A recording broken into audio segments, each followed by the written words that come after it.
All right, everyone. Welcome to What's New in Tokyo release for CSM and Order Management live on ServiceNow webinar. I'm Krupa Singampalli. I'm a Outbound Product Management Director in CSM. And I'm joined today by my colleagues Harriet Franklin and Andre Ramsaran.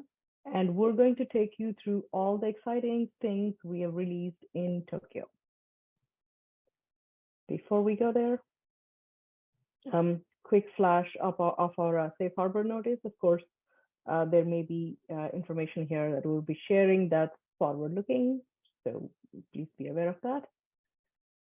And this is actually part of a series of interactive events. So if you would like to get notification and then join the series, please check out this link and subscribe and join our other live on ServiceNow sessions. With that, let's get into, quick housekeeping before we get started. We do have some time for Q&A after the presentation, so please use the Q&A feature in Zoom to ask the questions. And we will be recording this session and then sharing this on the ServiceNow community. And finally, when the session ends, we do request you to fill a short survey. So thank you for your feedback. That will help us make these sessions be better. All right, with that, let's jump into what's new in Tokyo. Of course, this is a selective list of all the key features that we released. This is not exhaustive. We have two releases in Tokyo that we're talking about in today's session. The first one is the Tokyo Family release, where on the customer engagement side, we have two features from knowledge management and customer portal locale, as well as the conversation history. And on the customer operations side, we enhanced our industry data model feature by adding external business locations and the service organization install base. Then in the Q3 22 store release, in the customer engagement side, we have the sidebar and the workforce optimization features. In customer operations, the big chunk is in task intelligence, where we have 4 new features, and we also have the recommended actions with primary call to action. And finally, on the order management side, we enhanced the order capture side of it with new product offerings and then customer order forms. With that, I'm going to hand this off to my colleague Harriet to take us through the customer engagement topic. All right, thank you, Krupa. Let's get to the next slide, please. Hello, everyone. My name is Harriet Franklin, and today I'm going to be going over the Tokyo Family and store releases for customer engagement. And in this release, it's really all about making sure that your customers can find their information easily and in their language of choice. So to start that off with, we have several enhancements in knowledge management. First, with SEO enhancements, and then second, the ability to take your knowledge articles and translate them in bulk. And then you'll see changes to the customer portal where your customers can select their language. The second part really is all about empowering your agents to make sure that they can resolve issues faster with the capabilities to view conversation history, as well as collaborate with sidebar. So let's get started. First up, with the area of SEO enhancements, knowledge content changes constantly, and the first place that your customers go may not be your portal. Typically, they go to a search engine, and we want to make sure that we've optimized the content so that your customers can find information on search engines. And that we have a couple of changes. The first one is the ability to retire knowledge articles without hurting the search engine optimization. And then second, if you need to replace an article, we're giving you the capability to replace that. So for example, if you have a product that has been sunset and you're replacing that product with another one, we can easily point the old article to the new article, and then the findability of that increases.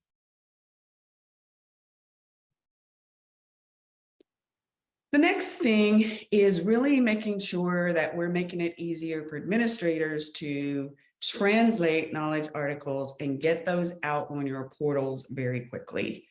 And this is with the bulk knowledge translation. And this capability allows your administrators to translate multiple knowledge articles. However, what's nice about that is that they can select different methods of translation by language.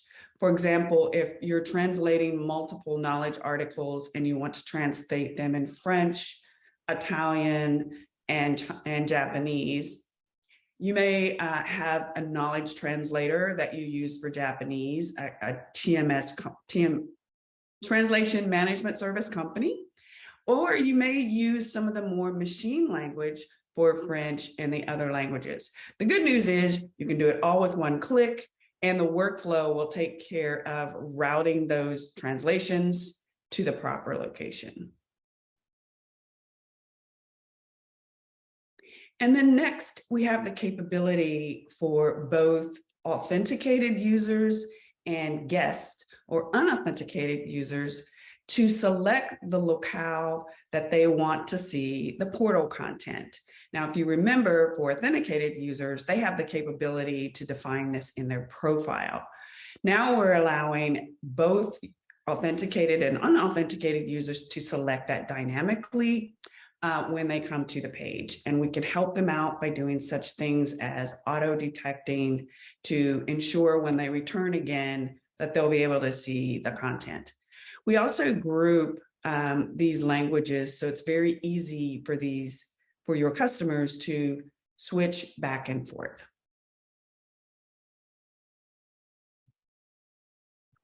Next.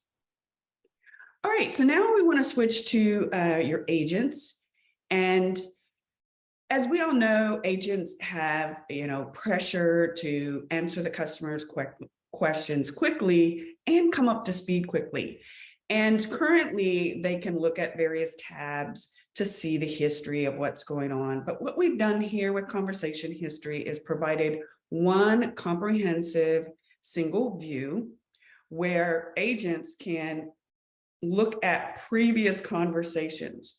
So it doesn't have to be the same agent. So when a call comes in, the agent can quickly see the chat conversation that the customer has started online, as well as previous chat conversations. Also, if we used another channel, such as WhatsApp or Facebook Messenger, they will be able to see all the Facebook Messenger messages in one view as well. And then finally, for agents and subject matter experts to collaborate, we have Sidebar. And this is all about making sure that your agents are able to respond faster to customer inquiries by reaching the right agent or person or subject matter expert that can help. We have this as a demonstration, and we'll talk about all the features in the demonstration. Let's take a look.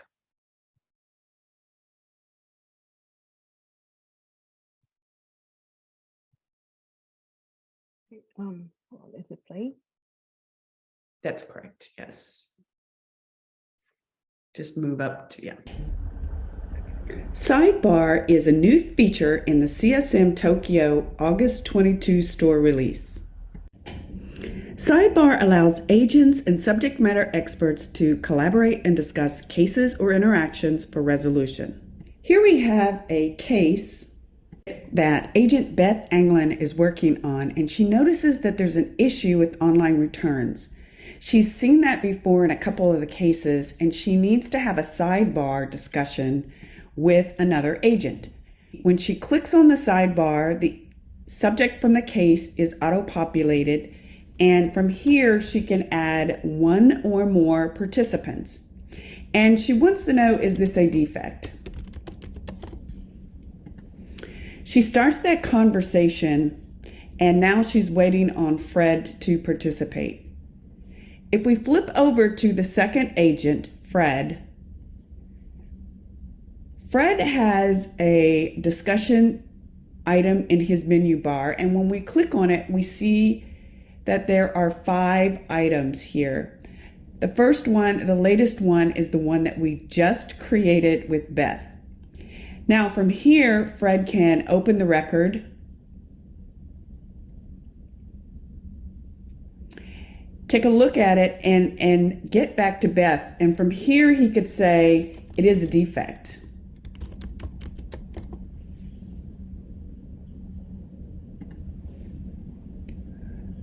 Now, we also see that Fred has other sidebar conversations that he's participating in, and they're docked at the bottom of his screen to where he can see that. Now, let's go back to Beth. From where Beth is, she sees she just has a message from Fred, and she looks at the discussion and sees that it is a defect. So there are other things that we can do here, such as add this discussion to the activity stream.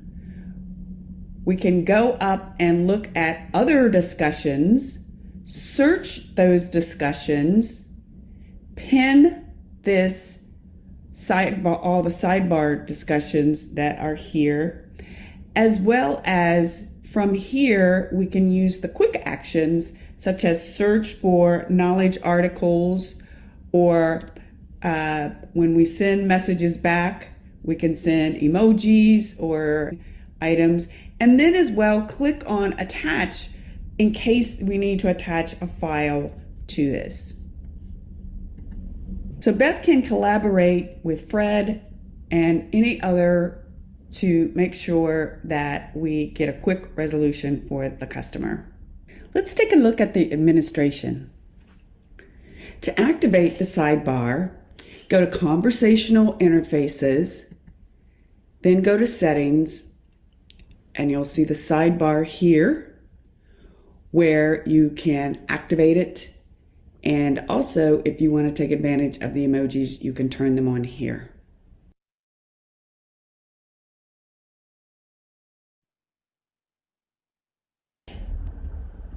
Sidebar. Sorry, was that the end, Harriet? That is the end. Yes, thank you. Okay. And I do want to add that sidebar is available if you have the other ServiceNow modules. It's also available for incident and problem and change, as well as interaction.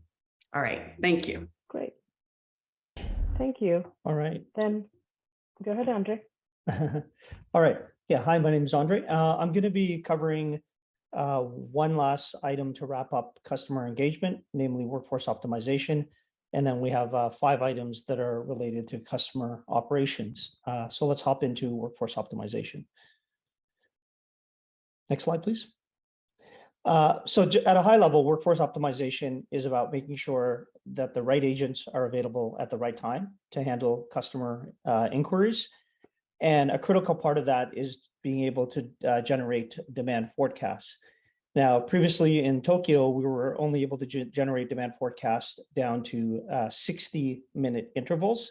And for a lot of organizations, they need to be able to operate at a more finer level of granularity. So we bumped that up from 60-minute intervals to 15-minute intervals. So now the system is able to generate demand forecasts down to 15-minute intervals. And what this means is that it's going to make it easier for managers to schedule the right agents at the right time. They'll be able to coordinate things like breaks, lunches, and training. And for a lot of organizations, they need to be able to balance the distribution of work while meeting their contracted handle times that they may have with their customer organizations. So it'll enable them to strike that fine balance. There is one thing I should note here. We're talking about the demand forecast. We're not talking about scheduling. In WFO, you could always schedule at whatever level of granularity you wanted to. This is specifically about the demand forecast capability. So the ability to predict what the work volume may be at, say, 9:15, 9:30, 9:45, et cetera. So that's it. Workforce optimization, 15-minute interval. Let's roll into customer operation. Next slide, please. The first feature that we have in customer operation is called recommended action, primary call to action. And what this feature enables you to do is enables you to surface a recommendation card on the side with what we call the primary call to action. So as you know, in guidances, you can have many different actions that may pop up on the sidebar there. But now what you can do is designate a specific guidance as being the primary call to action. And from a user's perspective, when they click on that in a single click, they can perform data entry either on the side panel. They could also perform data entry in a sub-tab as well. So what this will enable agents to do is more rapidly respond in line to an action that they need to perform. And they can perform those actions without navigating to other third-party applications or systems. And of course, when they complete that primary call to action, that may trigger additional business logic via workflow, let's say, to third-party systems, et cetera. So this is recommended action, primary call to action. Next slide, please. So the next 4 features that we're going to talk about are part of task intelligence. So task intelligence, you can think about it as a suite of functionality, in which case we're bringing in AI and ML to help drive agent productivity and streamline operations. The first feature in task intelligence is sentiment analysis. And what sentiment analysis will allow you to do is to track the initial customer sentiment and also the emerging customer sentiment as they're going through the case lifecycle. So you can detect both the initial as well as the trending customer sentiment. And you can do so leveraging pre-trained AI models. So you don't have to train your own models. These models are pre-trained. And this can you can take advantage of this to identify trending customer sentiment. So let's say that you have a cohort of customers, perhaps it's related to a specific product, and there's a downward trending sentiment, then you can perform specific actions. That may involve changing your routing rules, giving greater priority or escalation to such cases. And then in the longer term, you can also look at what the sentiment has been across specific product or service offerings and drive incremental or ongoing improvement for those products that perhaps have a downward trending sentiment. Next slide, please. The next feature in task intelligence is document intelligence, and this is quite an exciting capability. So what document intelligence allows you to do is it allows you to extract fields of data from attachments and auto-populate the case form. And this is very powerful. Administrators can kind of take a crawl, walk, run approach. They could light up the model, and the model may just initially make recommendations, for example. And as you become more confident in the prediction of the model, then you can move from just recommendation to autofill. For a lot of service organizations, this is going to help them eliminate manual data entry. So a lot of organizations may have, I've seen customer organizations where they have 15 or 20 different inboxes that they're monitoring, and they can greatly simplify the overhead and administrative overhead associated with that. You can extract data both from the attachments and refine the model on the job. So when the model makes a recommendation, the agent can say, yes, this was a good recommendation, I'm accepting it, or they can reject it, and the model is being trained on the job in that manner. And of course, you can trigger additional workflow logic based on the model's recommendation. So let's say that the model was looking at attachments and it detects that there's a social security number or some other PII information on a given attachment. That may trigger some special workflow logic to say, hey, let's look at this specific correspondence in a more compliant type of manner. Next slide, please. Case categorization and language detection. So this is the ability for the model to be able to look at an attachment associated with a case or an email, and based on the analysis of the body of that attachment, perform a recommendation. And the recommendation may be something like, this case should go to this assignment group, as an example, or let's say that this attachment is associated with this product family. So you can configure what field it is going to categorize. It can also detect the language, and we can also do case categorization in multiple languages. There's 4 base languages that we can perform those categorizations on. So this will help reduce routing rules. A lot of customers have language-specific routing rules. You'll greatly be able to reduce those rules, and you can use contents and attachments to categorize cases based on fields that you decide to configure. Next slide, please. The admin console. So the admin console is a wonderful introduction in task intelligence. What it does is it makes it a lot easier for business analysts to administer models and determine when they should bring those models into production. So the idea here is that we wanted to put it in the hands of business users to determine what the configuration of those models should be and when they should deploy them in a production type of scenario, as opposed to requiring specialized skills in AI or ML, et cetera. So what this will do is this will reduce the deployment anxiety that businesses often have when they are rolling out AI in a production scenario. You can start with recommended values and then move to autofill as your confidence in the prediction of the models grows. And you can measure in a very direct manner the business impact of deploying AI models in your environment. So for example, you'll be able to see metrics that say, hey, autofill resulted in 340 hours of data entry time saved in this scenario. And that becomes very powerful for a lot of organizations because, you know, AI is very wonderful, and but often companies find it hard to determine what the direct business impact is. And now we're giving you ability to measure that in a production scenario. So the demo that we're about to show is a little bit of an all-inclusive demo. It's going to go through all of those features in task intelligence. And I think you'll get a nice overview of that. So let's go ahead and roll the video or the demo. Thank you. Here, we're looking at the Task Intelligence Admin Console, which is the one-stop shop to rapidly configure, train, and deploy AI solutions on the CSM platform. This low-code builder comes with out-of-the-box templates for many common tasks, and you're able to see, at a glance, your models and their prediction metrics. Solana's admins can also see their currently deployed models and a brand new approach to model creation, driven by use case experiences. These models are easy to set up and deploy. Our admin has deployed a configured model, which predicts the fields needed in a case when it's created. The model can be trained with specific conditions, input, and output fields.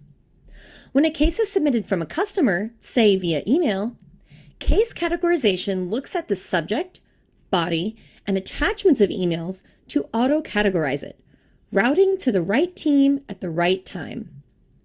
With multiple language support included, all these upgrades mean minimized delays in response and more accurate resolutions.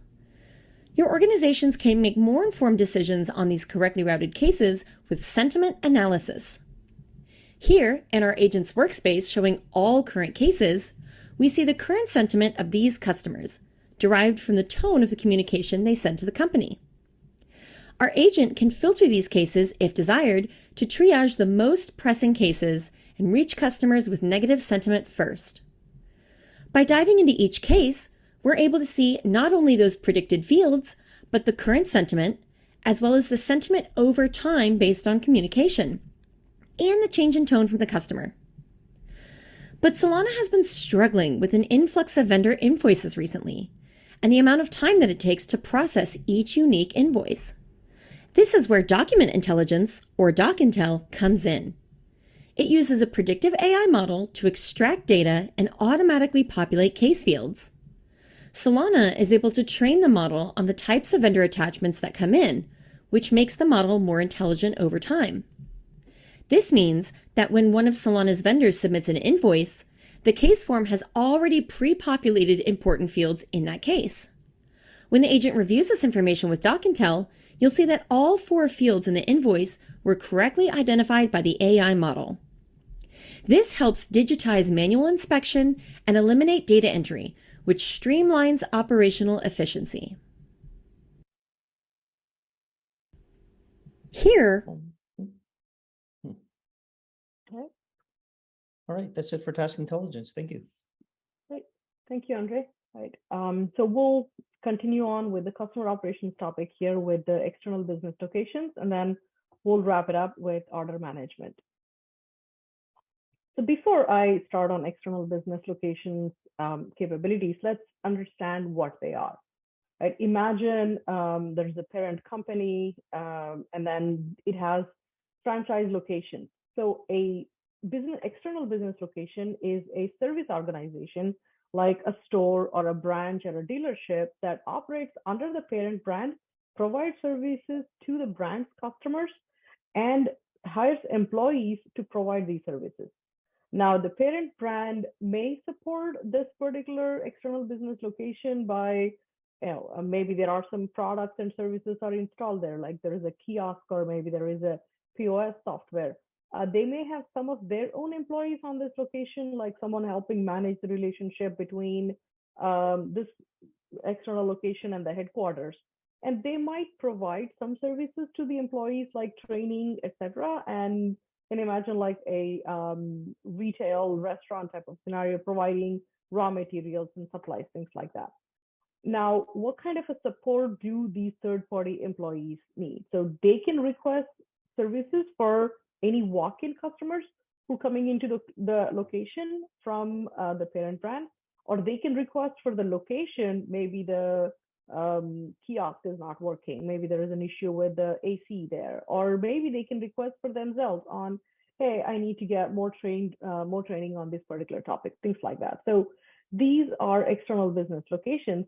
So once we understand that, what exactly is the challenge that we're solving for, right? So when you think about it from a customer's perspective, a walk-in customer, they don't see these external business locations or company-owned locations as separate. For them, both are operating and serving under the brand.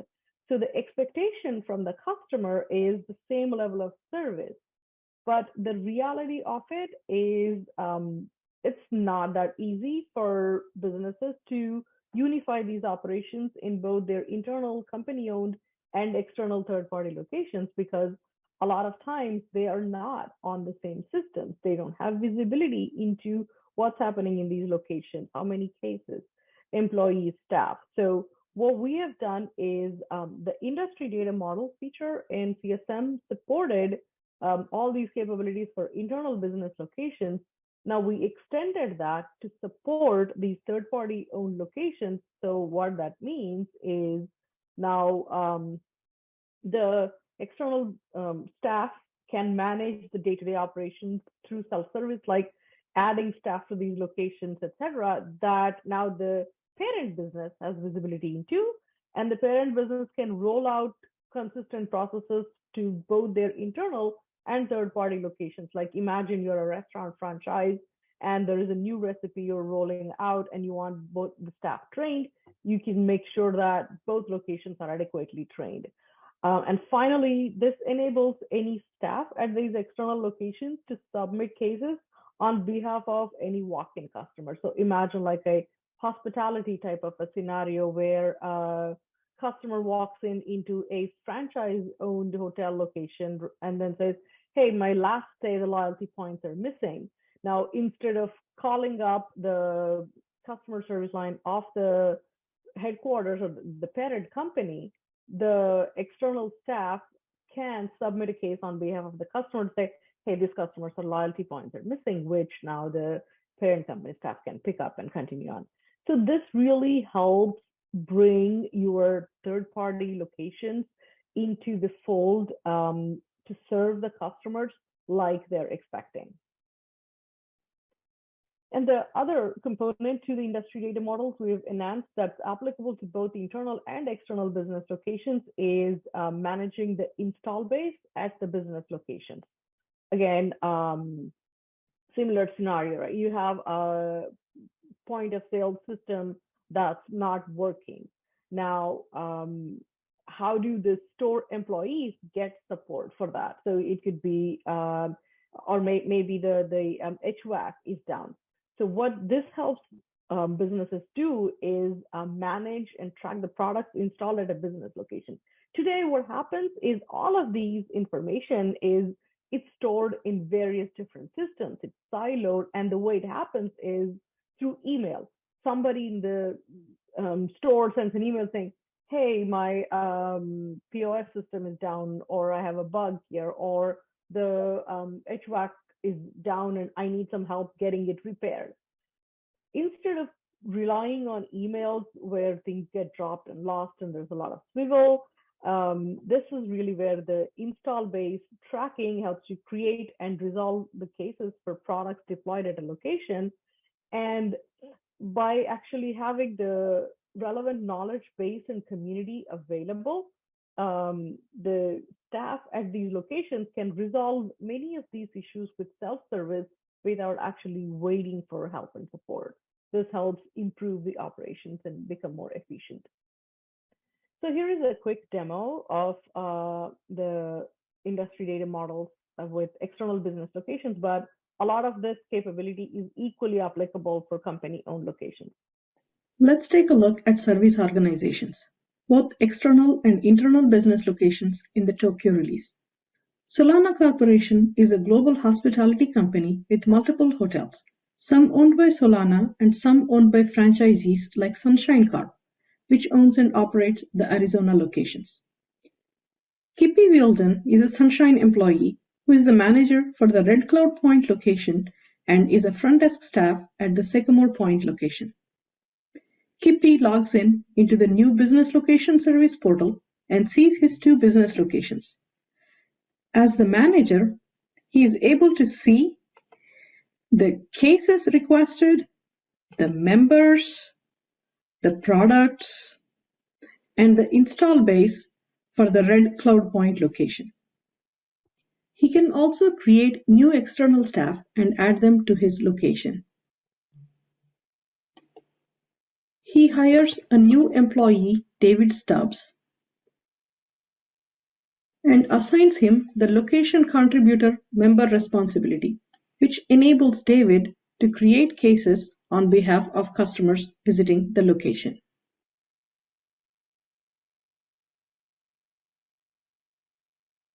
Kippy also notices that one of the point-of-sale systems is really slow.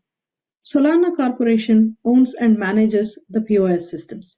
From the business location details, he chooses the install base item with the issue and submits a case reporting the slow response time.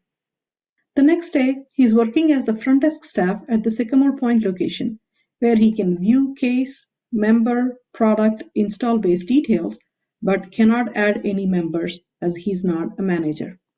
At this location, he creates a case on behalf of D. Sam, a guest at the Sycamore Point location whose loyalty points are missing. Next, let's look at another persona. Uri Flacknell, an employee of Solana Corporation, is responsible for managing the business relationship with all franchise locations in Arizona, which he can see when he logs into the business location service portal.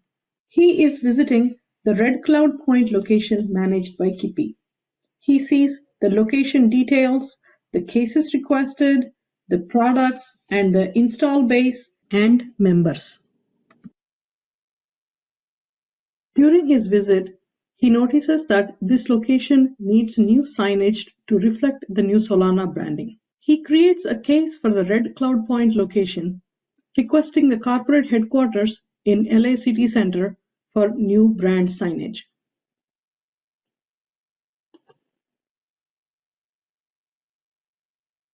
Finally, Brandy Richmond, a customer service agent with Solana, logs into the agent workspace where she can view details of internal and external business locations and fulfill cases requested by locations of both types. This is how we enable companies to unify operations for both internal and external business locations in the Tokyo release of CSM. This concludes. All right. So before I move on to the order management, one comment is we actually purpose-built a new portal called the Business Location Service Portal to manage both internal and external business locations with industry data models. All right. Next topic here, order management. So order management is a new application that we released in February of 2022, which helps businesses capture, track, and fulfill their customer orders, which helps them increase their revenue and increase customer satisfaction. So we've been delivering a series of continued innovations on this topic. Starting with the first time here is customer order forms, which is where customers can actually directly submit orders. Until pre-Tokyo, the order capture was limited to agents being able to submit the customer orders. With Tokyo release, customers can submit order forms directly for simple products. So this provides a much faster buying process. They can submit it 24/7 without waiting for agents. What this means is that the agents can now focus on more complex product offerings and offer types and the fulfillment tasks.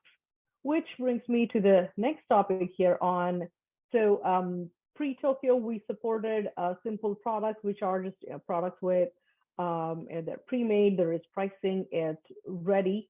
Now there are more complex products that businesses offer. So imagine there is a product that has options like attributes, like there is a color or a size choice, and then these attributes have some price implications on it. So some of them have picking something adds upcharge, picking some choice adds an upcharge to the product selection.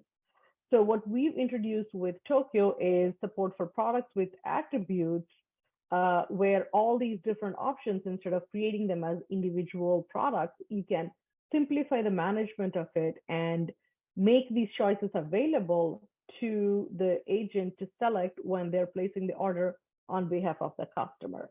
And this will automatically calculate the final price, and so that the agents don't need to figure out which product to select and what combinations.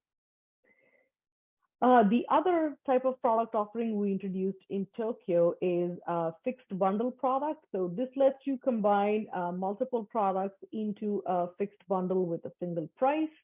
So what this means is that when an agent is placing the order, they can just, on behalf of the customer, they can just place the order for the whole bundle, and everything in the bundle gets added as child line items. And finally, we also enhanced the agent experience side of it to provide more visually engaging and rich product detail pages with images. So what this means is now agents get more clarity, more in terms of the type of products that they're ordering the customer. So one page view with all the details, all the options, so they can select all the product options here.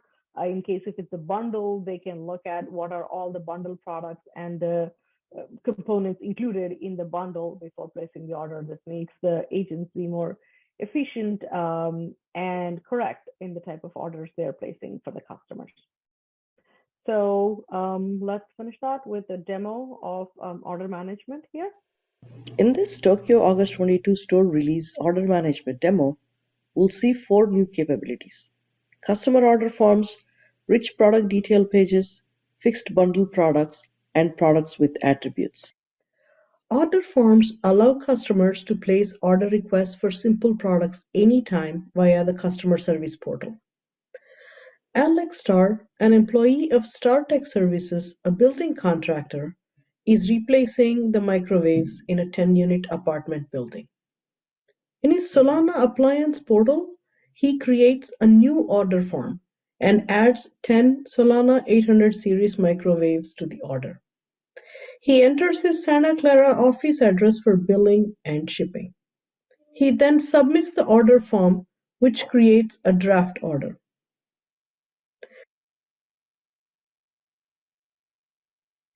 James Davies, customer service agent with Solana Home Appliances, opens the order request by Alex, which is currently in draft state. James verifies the order header details and navigates to the pricing information for the order line item. He selects the appropriate price list for this line item and confirms the order's total price.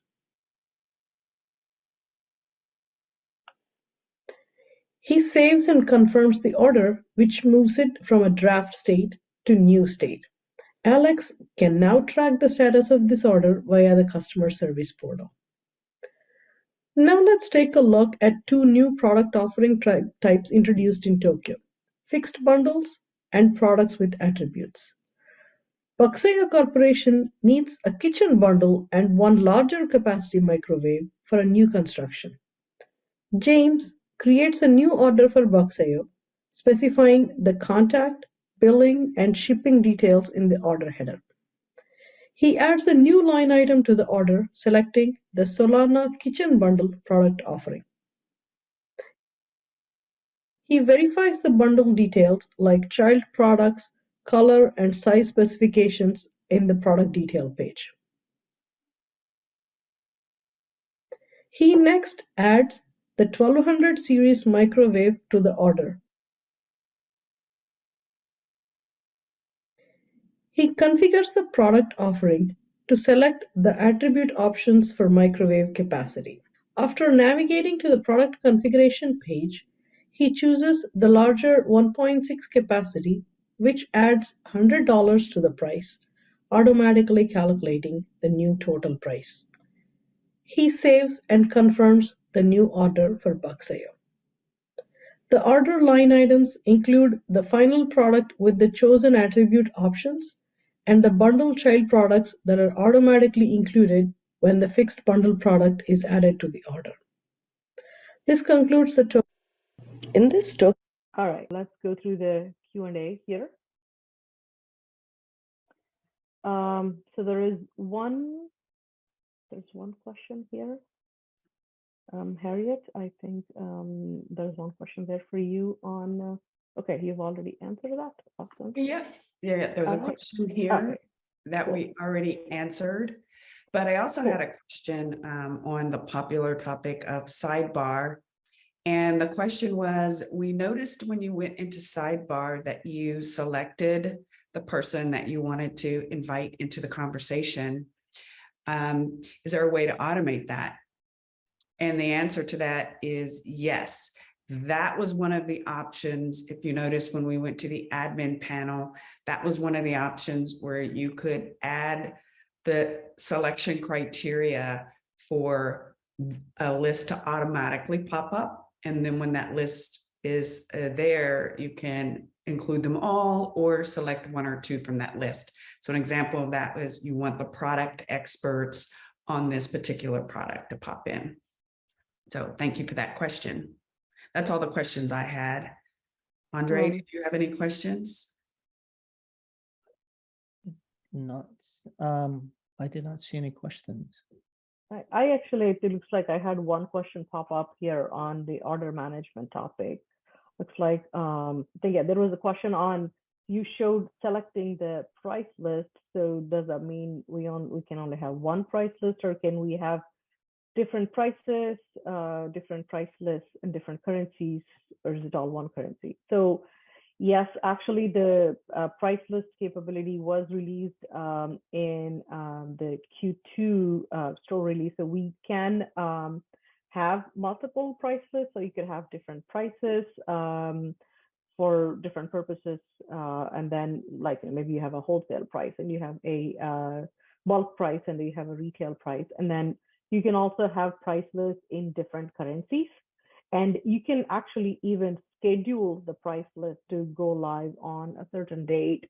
Like let's say you're having a Thanksgiving sale, you can set up all your prices, create all of them, and schedule them to go live at midnight on Black Friday, something like that.